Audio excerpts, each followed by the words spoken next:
First job જે મારી હતી એ સુટકેસ અને ચપ્પલની દુકાનમાં જતો હતો.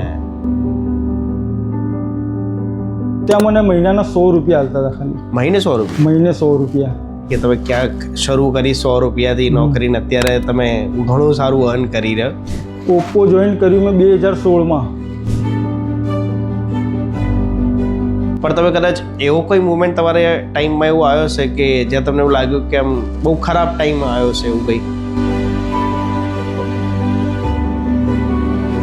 એવું કોઈ વસ્તુ જે તમને આટલા વર્ષમાં તમારા માટે પોતે લર્નિંગ રહ્યું? એક ઓપ્પોની F સિરીઝ આવી, રીનો સિરીઝ આવી, ફાઇન સિરીઝ આવી, તો ઘણા સમયથી લોન્ચ થતી જાય અને અત્યારની વાત કરીએ તો આ એક સિરીઝ સેટ થઈ ગઈ માર્કેટમાં. બરોબર. તો એવો કોઈ તમારો અનુભવ જે આ ત્રણેય કેટેગરીમાં તમને કોઈ એક સારો અનુભવ થયો અને તમારો બેસ્ટ એક્સપિરિયન્સ રહ્યો?